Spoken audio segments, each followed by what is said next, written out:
Well, as we're waiting for people to dial in this morning, I want to just start by introducing myself. My name is Neil Piper. I'm the executive director at the Presidential Precinct, and we've got a lot of amazing leaders joining us today from all around the world. We've had well over 50 people who RSVP'd for today. We're really pleased that you're joining us, and whether you're joining us, here as a healthcare worker who's really on the front line of this coronavirus, or as a civic leader who's working to address some of the human rights violations I'm seeing through your Facebook posts around the world, or even an NGO or business leader, we're all just trying to work to keep things afloat. I know everyone's shifting their model to be responsive in your community during this really challenging time. And, as I kind of reflect on all this and, seeing all your updates, one thing that I see that's clear is that, we're all in this together.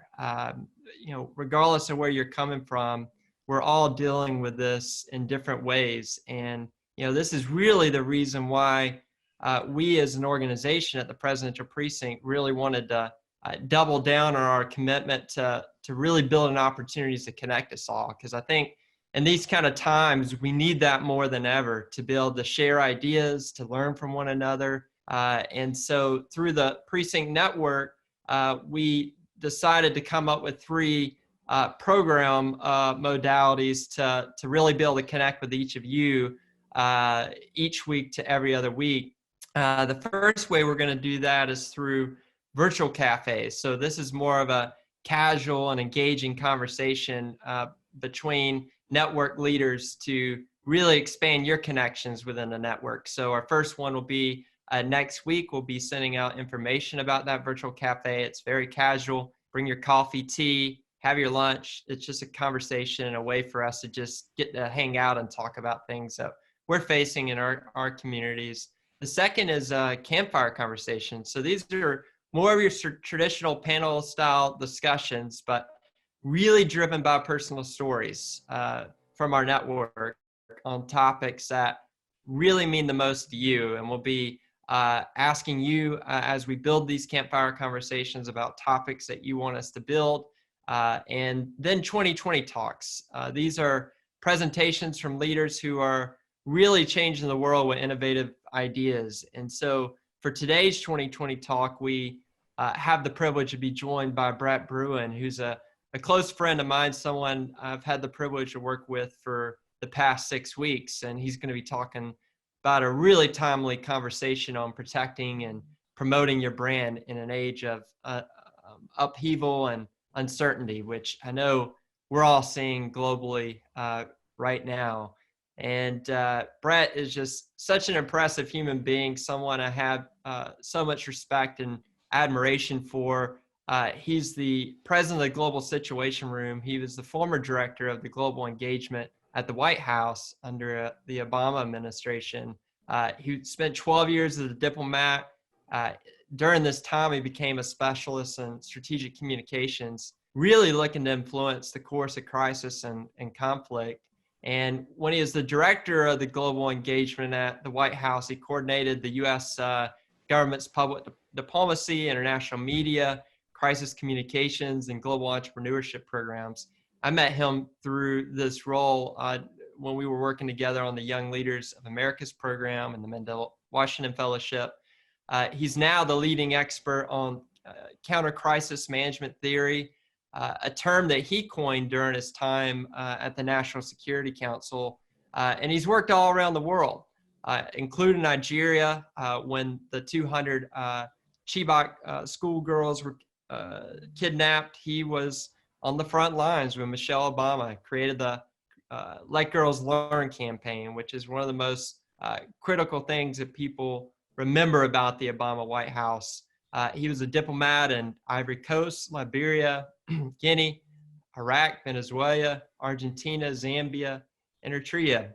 So for our Wildlife Fellows, our Mandela Washington Fellows, some of our IBLP Fellows, he's worked in many of the countries that you're coming from. And in his role as president of the Global Situation Room, he runs this consulting firm that specializes in helping clients navigate their most complex communication challenges. And so, Brett, we're really fortunate to have you here with us today. Before I turn it over to you, I want to share a little bit about the format of today's conversation. 2020 talks last a total of 40 minutes with a 20-minute talk and 20-minute Q&A. And we encourage everyone to engage in the conversation by asking questions. You can ask your questions in the comments area throughout the presentation. Brett will address these questions after 20 minutes, and then we'll open the line for additional questions. You can raise your hand, and that will open your line. We close the call after 40 minutes to ensure we're respectful to everyone's busy schedule. Then conversations will continue in the 2020 cohort within the Presidential Precinct Network, which many of you are members of. So Brett's a member of the network. You can continue asking questions there. We can share the presentation. So Brett, I'm going to turn it over to you. But I just want to thank everyone again for joining us, and you'll hear from me here at the end of the conversation. Thanks, Neil, and thanks to the Presidential Precinct. It's really a fantastic organization, and great to see how it has grown over the last several years to become really a preeminent entity in bringing international leaders, emerging leaders from around the world here to Virginia. I'm currently in Northern Virginia, so just north of Charlottesville, where Neil and the team are located, and have really enjoyed the opportunity to participate both in exchange programs on campus at William & Mary, at the University of Virginia, Montpellier, Monticello, all of the institutions part of the precinct, and look forward again to joining those programs in person. But for today, virtually, to have this conversation with you. And perhaps at one of the most challenging moments in our lifetime, I've, as Neil mentioned in my biography, certainly seen conflict. I've seen these kinds of pandemics, but never on the scale that we are currently confronting. My work, both as a diplomat on the National Security Council under President Obama, as well now in crisis communications consulting, really focuses on how do you develop, whether it's for you individually as a leader, for your team, for your organization or company, even across sectors or society, the kinds of capabilities, not just to respond to crisis. I like to say when you're responding to crisis, you're already in a position that is not advantageous. What I'd like to talk about today is how amidst adversity, we can actually become much more agile and emerge from these kinds of challenges stronger and even more successful. So let's get into the slides, and I'll take you first into the White House Situation Room, where this notion of counter-crisis communications began. Neil, we can go to the next slide. And we were confronting at the time 2 civil wars in Africa, South Sudan, Central African Republic. Russia decided to invade Crimea in the Ukraine, as well as the emergence of ISIS. Yet all of these vulnerabilities, civil wars in Africa, Russia meddling on its borders, extremist groups in the Middle East, were vulnerabilities that we should have addressed, identified ahead of time. And so one of the key lessons that I took away from that, and that we actually started a process within the National Security Council to focus on, is how, in understanding from a communication standpoint, what are our most likely and our most damaging vulnerabilities. In that case, it was global threats, but it can equally apply to a company or organization that understands what their threats are. And then against those threats, starting to put in place both the indicators that will give you that early warning, as well as the infrastructure that you need to have in place to respond. And finally, this concept, which we'll get into at the end, of countermeasures. So today, we're just going to briefly familiarize you with some of these terms and concepts, and then glad to have an exchange about them. So Neil, we can move on to the next slide. And as we begin this discussion, what I'd like to ask each of you to really reflect on are the vulnerabilities that you know exist. They could be personal ones, something you said, something you did, something that you were accused of. But if it should become a full-fledged scandal, are you ready to respond? Do you have the elements in place to explain yourself, to tell the story in a way that puts it in a constructive context? Similarly, as an institution, you know that there are parts of your organization, whether it's a government entity, a non-government entity, a company, that just don't work right. And everybody ignores it. Everybody, hopes that it will get better or go away. But at the end of the day, we really have to confront those challenges. We have to confront those gears that are squeaky and just not functioning in the way that they were designed to, because they too can really become the next crisis. They can be exacerbated and really create massive problems. And then in the last sense, we have everything outside of our organization. The health pandemics, obviously, that we are all so familiar with at the moment, security issues, the cyber challenges. And so I like to describe the modern era as one in which risk has gone regular. We go back to the power of the individual. Today, anyone with a cell phone has enormous power to capture photos, videos, to even share, views that can transform society either in a constructive way or in a chaotic way. Next slide, please. As we're looking at crisis, one of the realizations that I took away from that process that we ran at the White House was that we are looking at crisis through the wrong lens. Many of us consider crisis when things get really bad, and yet there's a life cycle to a crisis. And there are, along each of those stages, engagements that we can take that will either mitigate the situation or even allow us to maneuver around it. So this is really the most important concept that I want to share with you today.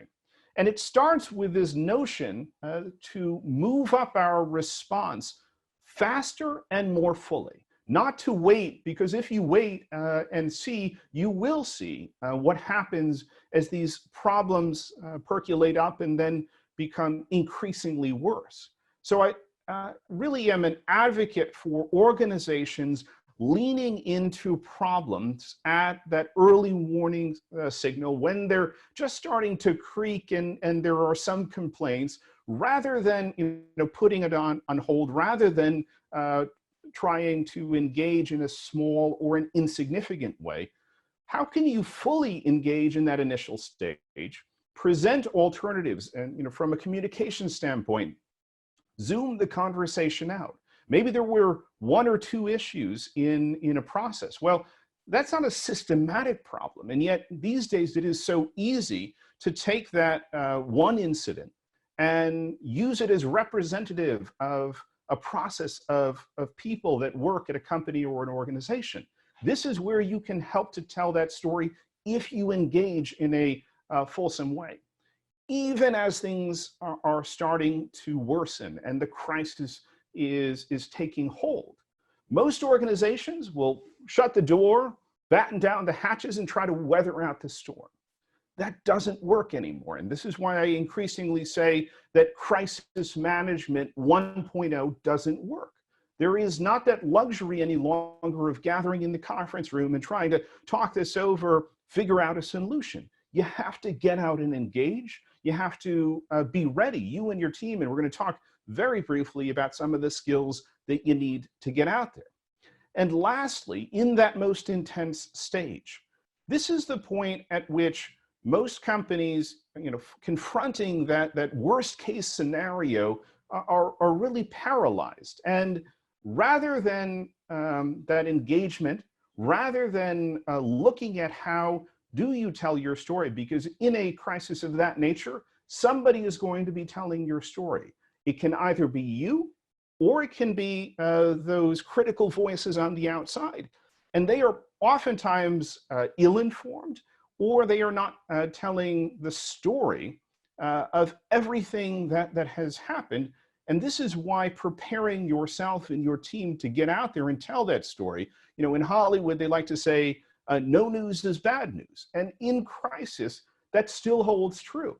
You can and you should, even in the worst case scenario, find ways to get out and tell your story, because you will never have more attention in all likelihood than in that moment of crisis. How you come out of it, not just in terms of responding to that challenge, but also in moving forward.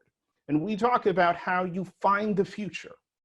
You have the ability to take a crisis and fully address the challenge, and then help the public, help the press, help your customers and stakeholders to move forward, and in some cases to a much more positive place. And that's where the countermeasure comes in. Next slide, please. So in order to be ready for this new reality, the infrastructure has to be in place. This is what I term crisis communications 2.0, or counter-crisis communications more broadly. First, it starts with taking a full assessment of what are your risks. You can do it today, you can do it right now. Go back to that question I asked at the outset.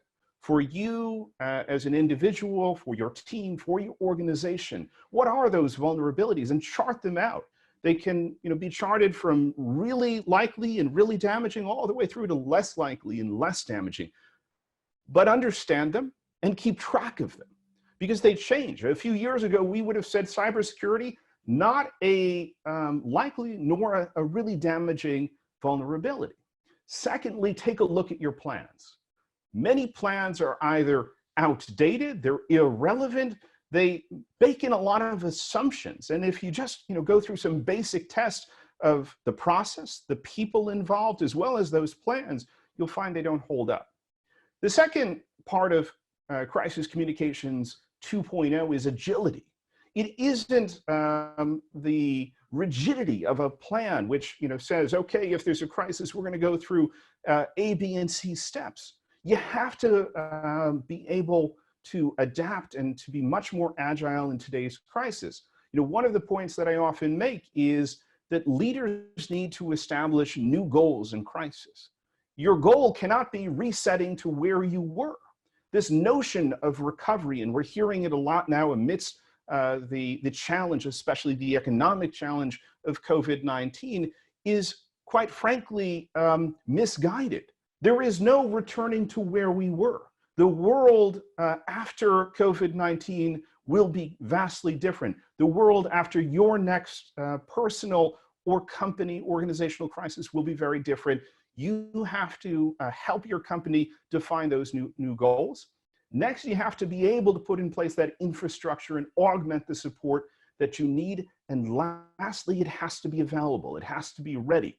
One of those pieces, and you see on the left side of the screen, someone who's probably familiar, Princess Diana, but in back of her is someone that we work with who was her first and her only chief of staff, Patrick Jepson. And he talks about Princess Diana's forgivability. We describe it as reservoirs of goodwill. Companies, even political leaders, have forgivability. The FBI went after Apple in the midst of a terrorism investigation, and Apple essentially responded, take a hike. But they had forgivability. They had the trust of their consumers. They had the trust of the public, and they were able to successfully do it, so much so that their sales went up, their share price went up. You can put in place those reservoirs of goodwill ahead of time in a strategic way. Next slide, please. 3 simple things that you can do with crisis infrastructure. Against those most likely, those most damaging vulnerabilities, develop your message ahead of time. What would you say? How would you say it? What are variations on that message that you can prepare? Not just we're looking into the matter, not just we're very sorry, but develop a message along those three categories of initial, increasing, and intense that helps your company introduce alternatives, helps your organization to engage effectively in that conversation, or even in that worst case scenario, helps find a future. The second piece is you need all the materials to do it, and you can build them ahead of time if you know what your message is, you know what you would say in those circumstances. And the last piece is, who do you want to say it? Oftentimes in crisis, we are not our best spokespeople. We need to be out there, we need to be engaging, but we also need to empower other voices, oftentimes external ones. And those voices, those stakeholders, aren't necessarily the normal cast of characters that we're engaging with. So how do we create and cultivate relations with them ahead of time? Next slide, please.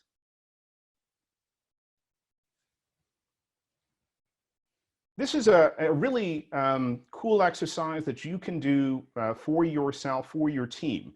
And it comes down to the personal crisis preparation, the team crisis preparation, and ideally then the company or organization preparation.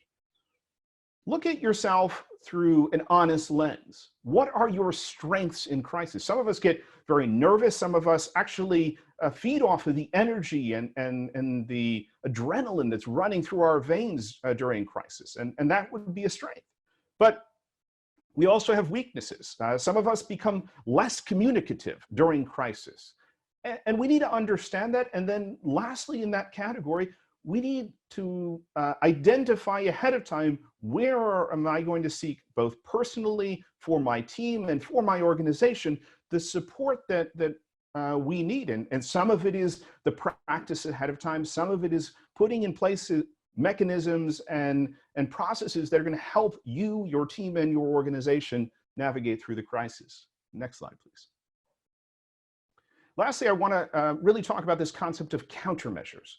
In Chinese, in Mandarin, the word for crisis actually has two symbols you see there on the left-hand side of the screen. One is danger, the other is opportunity. And this is the silver lining amongst the challenges that we confront today. Where you see a crisis, you see disruption. And amidst that disruption, there are new opportunities that are going to be born. From this current coronavirus crisis, new opportunities will emerge. Whether or not we can seize them, you can seize them, comes down to how prepared we are for that. Do we have the tools? And countermeasures really are those tools. There's a template. There is the idea, again, against those vulnerabilities. What would change a situation that was increasingly or intensely bad? What could I introduce into that? I'll give you just a quick example of that. So in the case of several American airlines, there had been passengers removed, and one whose name was Adam Saleh, who was speaking Arabic on a Delta Airlines flight back from London to the United States. He was removed, and Delta came under significant criticism and fire because he had quite a large social media following. And so his video of that is going viral. Meanwhile, Delta says, well, we're looking into it in a short statement. A countermeasure is something that introduces into that identified vulnerability. In this case, it would be a passenger issue, or particularly a passenger of from the Middle East or speaking Arabic. What we can talk about is, in fact, even if we don't know the details of that situation, that Delta transports hundreds of thousands of Muslim passengers around the world each year, has X number of employees, and engages with organizations in the Muslim community. All of that information absent in the midst of this crisis, creating the countermeasure, testing it, and having it in a position where there may need to be some tweaks and some changes there, but it is ready to go, and your team has gone through the process of building it, which in and of itself is as valuable, because too often crisis management is handled at the executive level. It does not penetrate down even to the mid-level, let alone to the factory floor of many companies and organizations. So how do you build up that awareness from your team, both of the vulnerabilities that are out there, as well as what can be done? Last slide, please. So I want to leave you just with this story, as Neil mentioned, when we saw the schoolgirls tragically kidnapped from Chibok, Nigeria, we were all gathered in that situation room looking at how we could deploy different capabilities, security, intelligence, but also communications capabilities against the challenge. And I noticed this emerging hashtag, bring back our girls. And while it was powerful and an important message, it also played into what exactly Boko Haram wanted us to be saying. They wanted us to be afraid to send our daughters and our sisters to school. And oftentimes in crisis, you see companies, organizations, governments amplify the negative narrative. This was the same with ISIS. It is the same with Russia. We say that we're countering Russian disinformation. We are countering ISIS messaging. Well, in reality, if they are saying that the sky is purple and we say that it's not, we're still talking on their terms. We're talking about a purple sky. What we did in the case of Let Girls Learn was zoom out that conversation and say, we're not going to talk about the terms of this issue where Boko Haram wants us to. Instead, we're going to create a constructive conversation about what can be done to support girls, the 62 million girls at the time when we created it, who were not in school, and the millions of others who were trying to stay there. And Let Girls Learn ultimately catalyzed support from around the world, billions of dollars to help girls stay and go to school. And ultimately, I think it is an illustration of how from crisis, from these kind of challenges, you can create new opportunities, you can build the next phase of your company or organization. Thank you.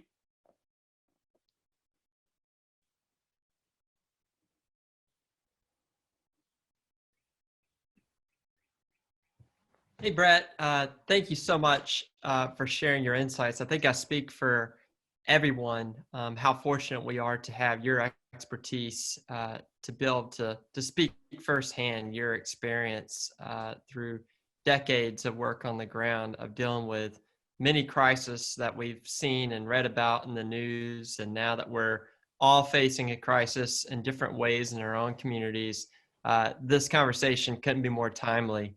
And I know that a lot of people here will have a lot of questions. You were spot on right at 20 minutes, and now we'll provide 20 minutes of time for folks to be able to ask questions.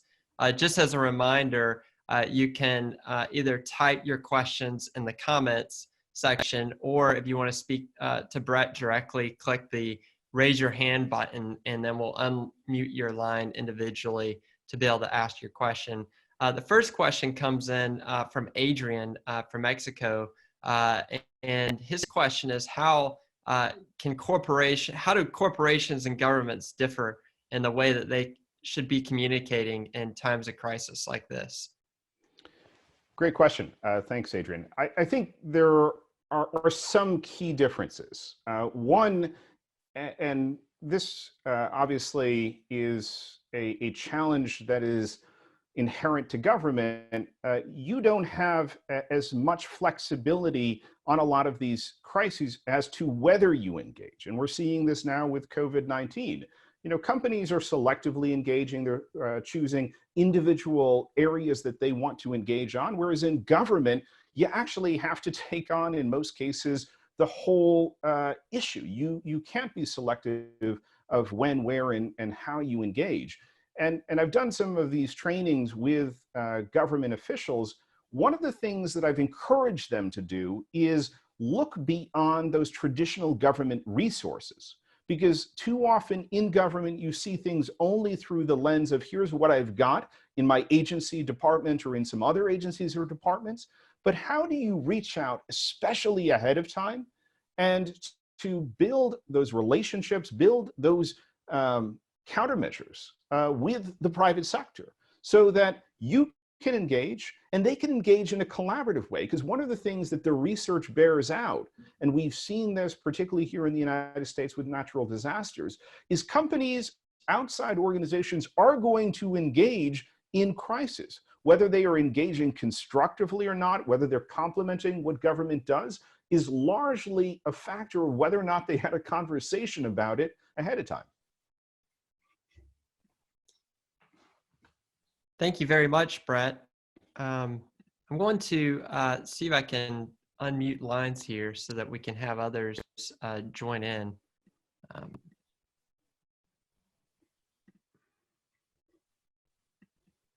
And as a reminder, you can also ask your question in the Q&A section. Thank you very much, Adrian. That was a wonderful question.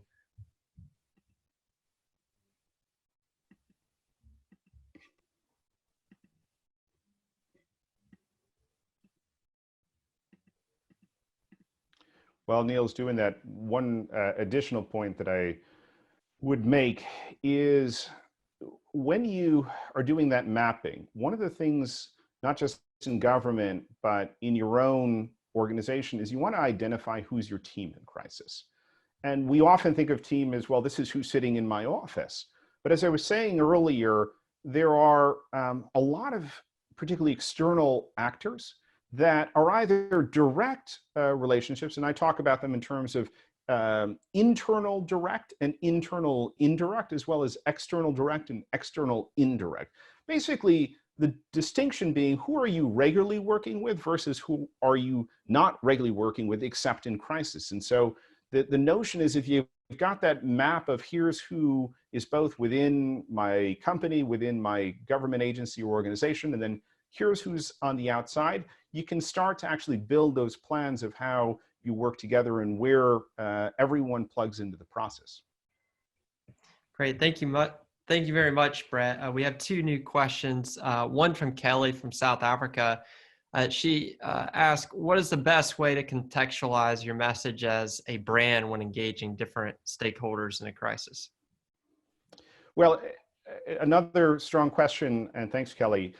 I would say that your message in crisis has to be different in almost all cases than your message on a normal day. What often happens is companies and organizations try to continue to share the same message and use the same means. There's a good illustration of some of the subtle changes that can take place in the example of AirAsia. Tony Menendez was the CEO. I think he's actually still the CEO of AirAsia. They, like Malaysian Airways, had suffered a crash of one of their jets. And yet what AirAsia did was quite different from Malaysian Airways. One, Tony Menendez rolled up his sleeves, he got out there on the front lines, and he was seen engaging. This, to my earlier point of the importance of getting out and being seen as well as being heard. There was also changes in how they talked. It wasn't corporate speak. You often see this very, I'll call it a structured way of responding to crisis. An important point that I share in my classes at Georgetown on crisis communications is that crises are experienced emotionally, but oftentimes governments, companies, organizations react logically. And that is the disconnect. So how do you make your message, the message of your leaders, more emotional? Often it's that practice that I was describing before, especially if they're not particularly emotional people to begin with. But if you speak much more directly, much more authentically, it comes across in a way that people can trust more, even if you're sharing something that people don't want to hear. And so I encourage companies to ditch the script in crisis. Don't come out and try to read from a podium. Instead, get out there and talk as though you are having a conversation with your child, with a colleague in an informal setting, and don't feel like it's got to be perfect, because those imperfections help to tell the story. Thank you, Brett. I've got another question from Adrian from Mexico. he responded saying that, a lot of company-related crisis and scandals oftentimes come from individuals within the organization. Yep. How do you separate individual response versus organizational response? Well, earlier I mentioned how that one incident, even one individual, can quickly turn into a negative story about the whole company or organization. So when a company or organization faces an individual's action, now this could be a senior executive. There are plenty of examples. You have the former owner, president of Uber, who hopped in an Uber Black and started to get into an argument with the driver about pay and benefits. I mean, that is an example of an executive action as an individual that reflects very poorly on the brand. Similarly, you have examples of somebody on the factory floor who videotape themselves doing something inappropriate to the product. That obviously is a very poor reflection overall on the products, even if it was just one individual or one instance. So what you try to do is build ahead of time that infrastructure, tell the story of all of your people. And you know that ahead of time, even not knowing where in your organization something or someone will go wrong. And so you can say, yes, we understand there are allegations, or in fact, there is evidence that someone may have said or done something wrong. We understand that. But let's take advantage of that opportunity to talk about what our people, 99.9% of our people, do every day, how they do it, what's the training, what's the process, what is the preparation. Use crisis as an opportunity to educate people about who you are, about your values. I think there was a great example from Airbnb. Many of you may have stayed in Airbnbs, may be familiar with this issue, that there were accusations some hosts were not accepting people from certain ethnic, racial backgrounds. Well, what did Airbnb do? They owned that crisis, they leaned into it, and they said, these are our values. If you don't subscribe to these values, you're not part of our community. So they use that crisis as actually an opportunity to lift up who they are as a company, to lean on that reservoir of goodwill that they had. And I think it was pretty effective.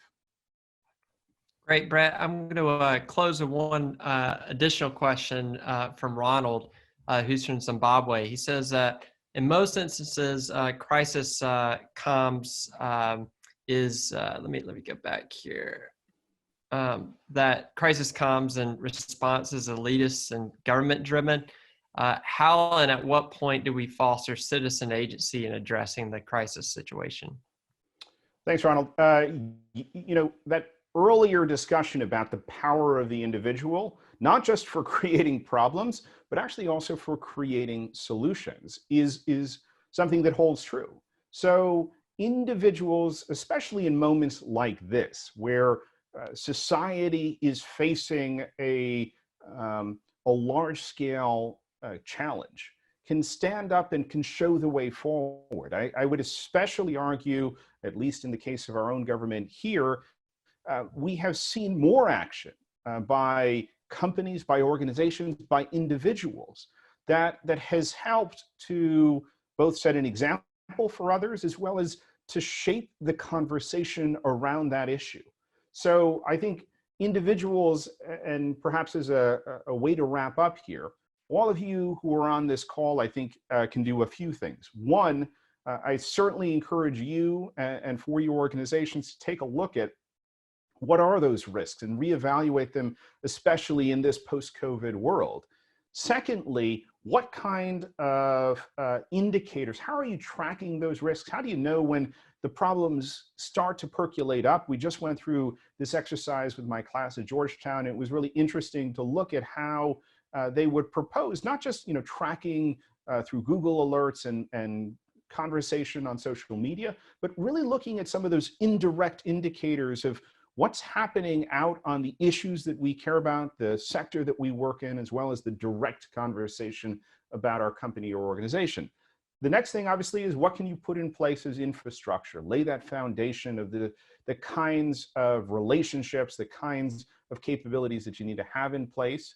And then lastly, how can you offer, amidst that adversity, a new idea, a path forward to the future? Whether you are an individual, an organization, a company, think about, if this happens, what is not only the response, what is not only the way to put out the flames of that fire, but how do we rebuild that forest, and what does a new forest or garden look like?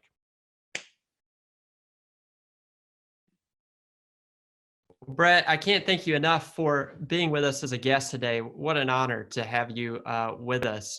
I know there's a lot of questions that have continued to come in, which will continue those conversations on the Presidential Precinct Network. We've got a great question from Tanzania, also from Mirabel in Cameroon.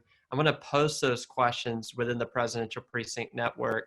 As a reminder, to get to the network, you go to presidentialprecinctnetwork.org. Or you can download the Mighty Networks app and have the network on your phone to have continued dialogue. The conversation of slides from today's conversation will be posted in the 2020 talks within the network. I'll post Lusahu and Mirabel's question there. I encourage everyone else who has joined today's conversation to continue providing questions, as Brett will be within the network as well. But thank you, everyone, for joining us. It's so great to see you all. We're going to be sending warm thoughts to you and your families and your communities as we're all going through this crisis together.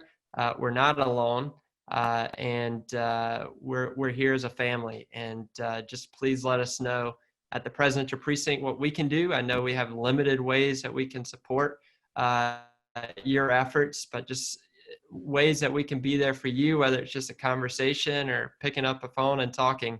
Let us know. We're here for you. And Brett, thank you. It's really great to have you with us, and look forward to talking to everyone again soon. Thank you. Thanks for the great question.